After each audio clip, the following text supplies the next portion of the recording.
E aí pessoal, tudo bem? Vamos para mais uma aula do nosso projeto, mais especificamente a nossa terceira aula, onde nós vamos trabalhar justamente com a terceira lei de Newton, né? O famoso princípio da ação e da reação. E também faremos algumas aplicações das leis de Newton no cotidiano, né? Nós tínhamos essa ideia, nós falamos isso na apresentação, que nós queríamos fazer algumas aplicações de situações que se apresentam para nós no cotidiano e que nós iríamos analisar essas situações a partir das aplicações, né, da aplicação das leis de Newton. Então nós decidimos, ao final dessas três aulas, né, de trabalhar a primeira lei, a segunda lei e a terceira, nós vamos fazer essas aplicações das leis de Newton, tudo bem? Então vamos lá.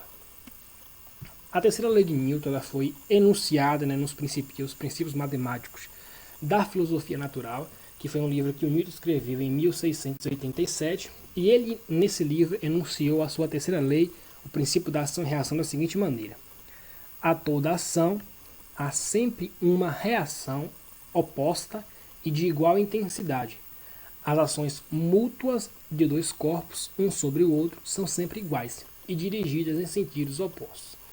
Ou seja, se você tem uma partícula A e essa partícula A exerce uma força sobre a partícula B também exerce uma força na partícula A. E essas forças elas possuem a mesma intensidade, a mesma direção, só que possui sentido contrário. Observe que essa força ela está dirigida da esquerda para a direita na horizontal, enquanto que essa força está dirigida da direita para a esquerda num sentido horizontal também, e elas possuem a mesma intensidade. Essa é a característica dos pares ação e reação.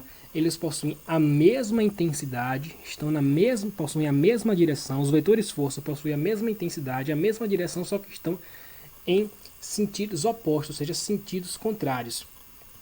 E outra característica marcante, muito importante, dos pares ação e reação é que eles agem em corpos distintos. Os pares ação e reação eles nunca vão se cancelar, justamente porque eles agem em corpos diferentes. Observe que essa força é a força que B exerce em A, ou seja, B está atraindo A para si, enquanto que A está atraindo B para si, ou seja, as forças, esse par ação e reação, eles agem em corpos diferentes, por isso que eles não se anulam. Nunca se esqueça disso. Pares, ação e reação, agem em corpos distintos, por isso que eles nunca vão se anular. Então, matematicamente, a gente tem isso, né? A força que B exerce em A é igual a menos a força que A exerce em B. Aqui tem um sinalzinho de menos, ficou bem discreto, não sei porquê, não sei se dá para perceber, mas aqui tem um sinal de menos que é justamente isso. Quando você trata de vetor, quando você tem um sinalzinho de menos aqui na frente, é porque você está invertendo o sentido desse vetor, né? Observe, F de BA está na mesma direção que F de AB, só que está no sentido contrário. Uma ponta da esquerda para a direita e outra ponta da direita para a esquerda, né? Os sentidos estão trocados, mas as direções permanecem a mesma, ou seja, aqui direção horizontal, mas vale para qualquer direção, vertical, transversal ou diagonal, qualquer ângulo que faça com o eixo que você escolher, vai valer para qualquer direção. Mas os pares ação e reação sempre vão estar na mesma direção, possuir a mesma intensidade, só que vão estar sentidos opostos. E o mais importante também, dos pontos mais importantes, é que eles vão agir em corpos distintos, nunca vão se anular.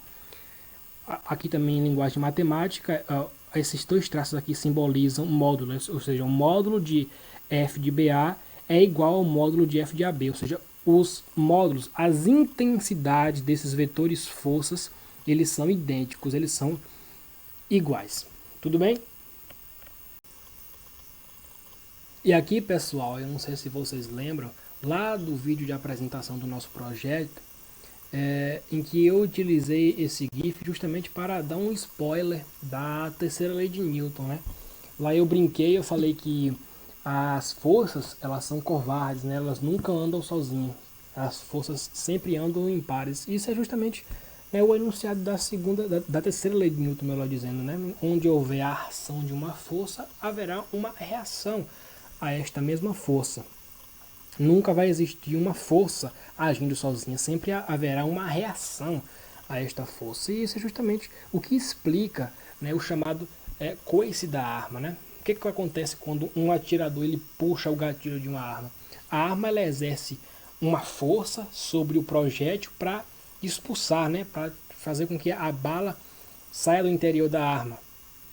E ao fazer essa força no projétil, o projétil também realiza uma força sobre a arma, né, de sentido contrário. Né? Nós vimos que as forças dos pares ação e reação, eles possuem a mesma intensidade, mesma direção, só que sentido contrário. Então, como a arma impulsiona, melhor dizendo, o projétil para fora, para frente, o projétil vai impulsionar a arma para trás. Então, por isso que há o treinamento, né, para evitar acidentes com o chamado coice da arma, justamente por conta dessa força de reação que o projétil exerce sobre a arma. E aqui é outro exemplo, muito lindo, diga-se de passagem, que é justamente a propulsão de um foguete. Né? Para que o foguete ele consiga ir para o espaço, ele precisa sair, ele precisa escapar do chamado campo gravitacional terrestre, ou seja, ele precisa vencer a força de atração gravitacional que a Terra exerce sobre todos os corpos que estão dentro desse campo gravitacional. E para fazer isso, precisa de uma força muito grande. Então, o foguete ele é composto basicamente por combustível. Ele tem muito combustível porque ele precisa de uma força muito grande para escapar do campo gravitacional terrestre. Então aqui, entre os propulsores, o que acontece? Os gases resultantes da queima, aqui da combustão dentro dos propulsores, eles são violentamente empurrados para baixo, eles são empurrados para fora do foguete, empurrados para fora dos propulsores. E ao empurrar os gases para baixo, o que os gases fazem? Eles empurram o foguete para cima, proporcionando a força necessária para que o foguete decole e consiga escapar do campo gravitacional terrestre. Né? Então, por quê? Porque você precisa dessa força para escapar da força de atração gravitacional, e aí você precisa queimar muito combustível. Você precisa empurrar os gases resultantes da queima com uma força muito grande para que os gases também reajam a essa força na mesma intensidade, na mesma direção e em sentido contrário. Como o foguete empurra os gases para baixo, os gases empurram o foguete para cima, proporcionando a força necessária para que ele consiga escapar do campo gravitacional. Esses foram dois exemplos clássicos da operacionalização da terceira lei de Newton, mas existem vários outros que vocês podem encontrar que são explicados pela terceira lei de Newton. Beleza? E aí pessoal, tudo bem? Genésio falando aqui. Bom, dando prosseguimento à aula, né? Lucas acabou de apresentar para vocês a terceira lei de Newton, deu alguns exemplos. E o que eu vou apresentar hoje aqui para vocês?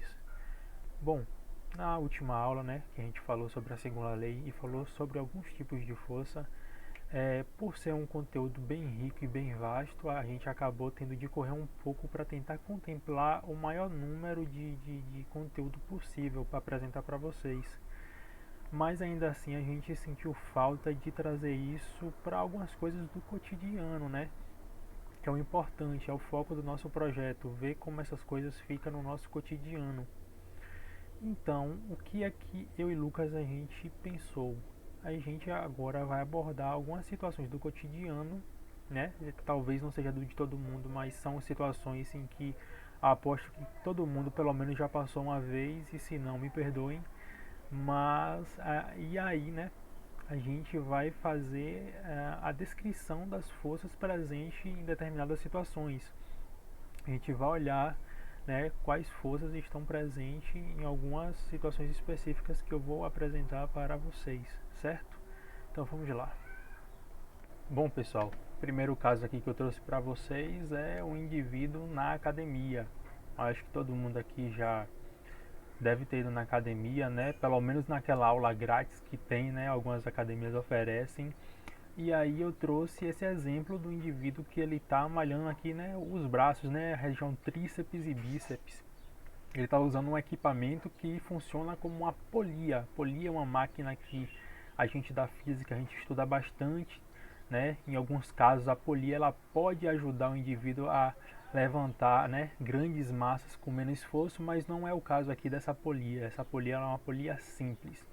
Então o que eu quero que vocês façam aí é pausem um vídeo e tentem, né, descrever as forças envolvidas aqui, só na máquina, né? E também aqui, dando um spoiler já, o indivíduo ele vai exercer uma força aqui, né, na máquina, mas se concentrem aqui em ver quais forças estão envolvidas aqui na máquina de musculação, beleza? Então, pessoal, já marquei aqui para vocês os vetores presentes nesse sistema. Uma coisa que vocês podem estar estranhando aí é porque as letras que representam os vetores, elas não têm aquela setinha aqui em cima. Na verdade, vocês estão certos em estranhar isso. O vetor é representado por letras com a setinha em cima, mas quando estamos trabalhando com imagens, a gente também pode representar um vetor com a letra em negrito. Ela também representa o vetor. Então, aqui todos são vetores, beleza?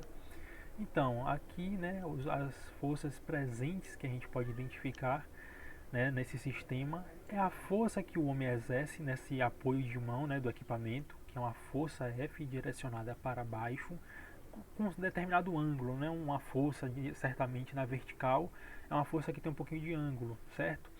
A força de tração presente no fio, né? A gente sabe, né, da outra aula que eu falei com vocês, que essa força de tração aqui, né, tanto essa quanto essa no fio, ela tem o mesmo valor, ela tem o mesmo módulo. E temos a força peso associada a essas massas aqui do equipamento. O que é que só olhando aqui a gente pode afirmar desse sistema, sem precisar fazer muito cálculo. A gente pode fazer isso por cálculo, né? Na verdade eu sei disso, que eu vou falar para vocês através de algumas manipulações com as equaçõezinhas aqui.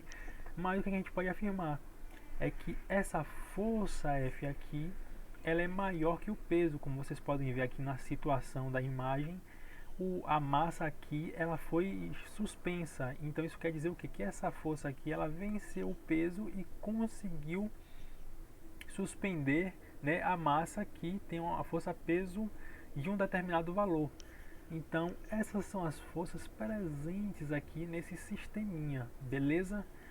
Bom, pessoal, o segundo caso aqui que eu trouxe para a gente dar uma olhada é o caso, né, do ato de andar de bicicleta, né, que é uma coisa que eu acho que todo mundo já teve a oportunidade de fazer aí, né, é uma atividade esportiva, de lazer, de recreação.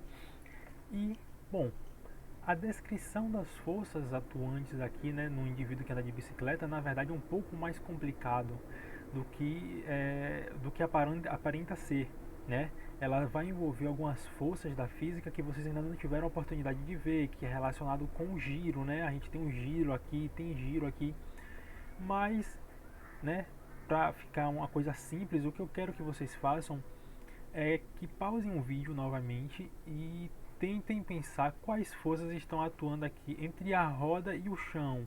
Lembrando, eu não quero que vocês se atentem a pensar em forças que giram. Esqueçam essas forças por enquanto aí. Deixe isso aí para mais tarde, uma outra hora. Beleza? Eu quero que vocês tentem descobrir quais forças estão atuando aqui entre a roda e o chão e que elas proporcionam que a bicicleta se movimente. Beleza? Uma dica é vocês lembrarem na terceira lei de Newton, que Lucas acabou de explicar para vocês. A gente vai conseguir explicar essa força atuante através da lei de ação e reação, beleza? Então vamos lá dar uma olhada agora. Bom, a força que a gente vai conseguir descrever aqui, né, entre a roda e o chão, é a força de atrito. Se não houvesse a força de atrito, né, entre as superfícies, não haveria movimento. Então o que é que acontece aqui, né, nesse sisteminha aqui, pneu e chão? O que acontece é que o pneu ele é girado aqui, né, pelo pedalo, e esse pneu, pela força de atrito, ele atritando com o chão, ele empurra o chão pelo atrito, né? Porque se não existisse o atrito, essa roda ela só iria ficar deslizando e o menininho não ia sair do lugar. Mas como existe o atrito, né, as superfícies elas são irregulares, a roda ela empurra o chão para trás por meio dessa força de atrito. Então ela empurra o chão para trás com a força de atrito e pela ação e reação o chão responde a essa força de atrito com uma força de atrito de sentido contrário. Então a roda atrita com o chão e exerce uma força para trás e o chão ela responde a essa força de atrito com outra força de atrito, né, de mesmo módulo só que sentido contrário. né, na roda. Por isso que o indivíduo, quando ele pedala aqui, essa roda ela gira, a bicicleta ela é impulsionada para frente, certo? E essa força aqui ela é um par ação e reação. Aí você pode estar se sentindo tentado a perguntar: pô, Genésio, mas aí a força resultante ela não deveria ser nula? São forças de mesmo módulo, mas sentidos contrários. Não, nesse caso não. Por quê? Porque uma força ela está sendo aplicada no chão, que é a força de atrito que a roda aplica no chão. E a outra é a força de reação, né, que o chão aplica na roda, ou seja, são forças que atuam em corpos diferentes. Uma força está atuando no chão e a outra está atuando na roda. Então a resultante, né, da força no chão é essa força e a resultante da força na roda é essa. Se essas forças não fossem um par ação e reação e atuassem no mesmo corpo, aí sim seria nula.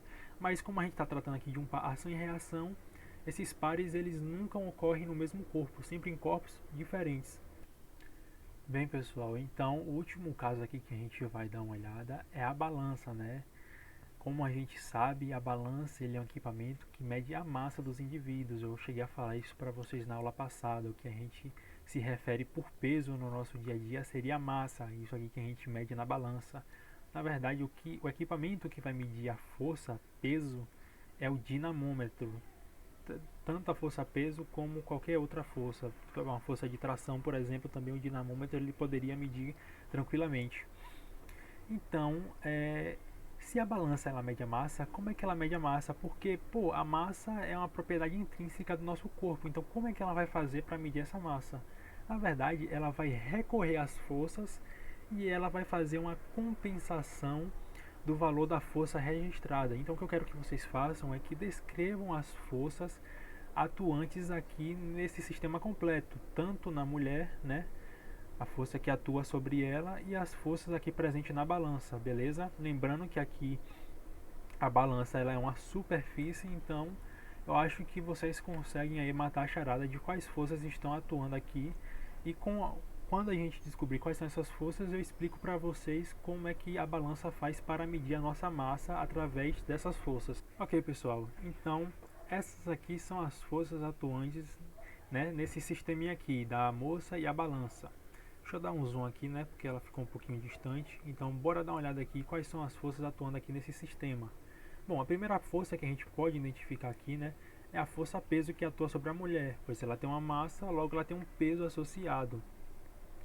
Uma outra força que a gente pode, né, já descobrir que está atuando aqui sobre ela, né, é a força normal que a superfície da balança exerce sobre a moça, né? É a força de contato entre as superfícies, né? Se tem duas superfícies em contato, a gente tem, né, uma força normal. Então essa força que está agindo aqui sobre a mulher aqui, né, eu botei aqui no pezinho dela para ficar aqui perto da balança, né, é a força normal que a balança faz sobre ela, certo? E em reação a essa força normal que ela recebe da superfície da balança, ela exerce uma força normal na balança também. Aqui o N' é uma força de reação, né, a essa força que a superfície da balança faz sobre ela. Até aí beleza. Então, como é que a gente descobre qual a massa do indivíduo através dessas forças? Observe. Vocês se lembram que eu falei para vocês que quando a gente está trabalhando, né, com superfícies horizontais, o valor da força normal ela é igual ao valor da força peso. Então, a normal aqui nesse caso, ela pode ser calculada como sendo a massa vezes a gravidade, beleza? Certo.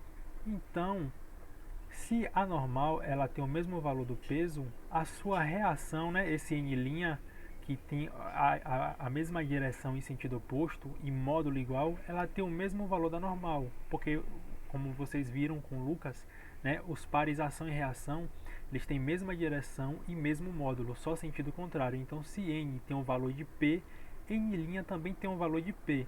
Então, se N' é uma força que está sobre a balança ela vai receber essa força, que tem o mesmo valor do peso, e o que é que ela vai fazer? O sistema interno da balança, aí vai depender do tipo de balança, se for analógica ou digital, ela vai compensar o valor da gravidade, o valor de G.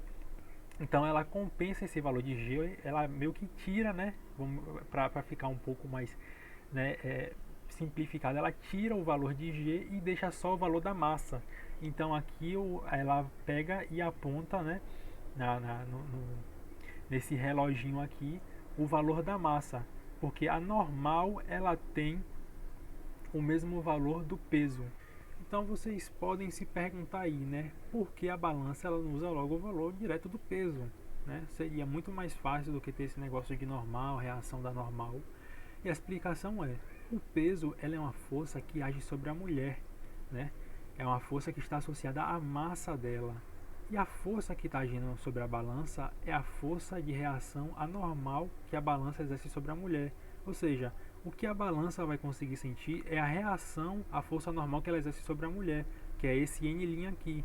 Então ela capta essa força de reação, fazendo uma aspas aqui, eu até esqueci de sinalizar, tem o peso da balança e aí ela compensa o valor da aceleração gravitacional, né, que está no valor dessa normal, porque esse N' ele pode ser calculado por massa vezes gravidade, pois ele tem o mesmo valor de N e N pode ser calculado, né, tem o mesmo valor de P que pode ser calculado por mg. Então essa balança aqui ela vai compensar, né, o peso aqui dessa superfíciezinha dela aqui de plástico e vai compensar o valor da gravidade, da aceleração gravitacional, e aí ela vai lhe dar o valor da sua massa. E aí pessoal, tudo bem? Genésio falando aqui. Então, para o experimento de hoje, a gente vai precisar desses 4 materiais aqui: uma bexiga de aniversário, um carrinho, um canudo e uma fita adesiva. Então, como é que a gente vai montar o experimento? Eu vou explicar aqui para vocês. Vai pegar a bexiga e vai anexar ela aqui à extremidade do canudo com a fita adesiva. Aí depois a gente pega esses 2 materiais juntos e a gente vai anexar aqui em cima do carro com a fita adesiva também. Vou fazer aqui para vocês verem como é que fica. Então pessoal, depois de montado, ele fica mais ou menos assim, tá? Anexei aqui o canudo em cima do carrinho e aqui tem a bexiga presa no canudo, certo? Então, como é que a gente faz esse experimento? O que vocês vão fazer é assoprar aqui pelo canudo, pela ponta do canudo, para a bola encher. Depois vocês tampam a extremidade, aí vocês põem o carrinho e depois vocês soltam. E aí, isso daí vai mostrar, né, o efeito da ação e reação que eu vou explicar para vocês. Mas antes eu vou executar o experimento para vocês verem o que é que acontece. Então pessoal, enchi aqui já e vou soltar para vocês verem. Vendo? Às vezes a bexiga ela trava. Deixa eu fazer de novo para vocês verem. Ó, vamos mais uma vez. A bola ela impede que o carro se mova, mas deu para ver aí o princípio, né, com o que é que acontece com o carro. Assim que a gente solta, né, a passagem de ar, o carro se mexe. E como é que isso prova, né, a lei da ação e reação que Newton, né, deixou para a gente? Então, a gente enche essa bexiga de ar e aí no momento que a gente solta essa extremidade aqui, a gente deixa de tampar ela, a bexiga ela empurra o ar para fora. E como é feita a ação e reação, né, a bexiga está comprimindo o ar e expulsando ele para fora com uma determinada força, né, o ar que está sendo expulso, ele também imprime a mesma força na bexiga, né, uma força de sentido contrário. Então, como a bexiga está sendo empurrada, né, e a bexiga está anexada no canudo que está anexada no carro, então o carro também vai sentir a força que a bexiga está sentindo. Por isso, né, é assim que a gente prova, né, a lei da ação e reação. A bexiga ela faz uma força no ar e o ar faz uma força nela. Então, como ela está anexada no canudo e o canudo está anexado no carro, esse conjunto, esse sistema sente, né, a presença dessa força imprimida, né, na reação que o ar tem à força imprimida pela bexiga, certo? Então esse é o experimento, pessoal. Se vocês puderem, vocês reproduzem aí na casa de vocês, para vocês entenderem melhor. E se vocês tiverem um carrinho maior, é melhor, porque aí não acontece o caso que aconteceu aqui com o meu, da bexiga, né, ela ser muito grande e acabar travando o movimento do carro em determinado momento, certo?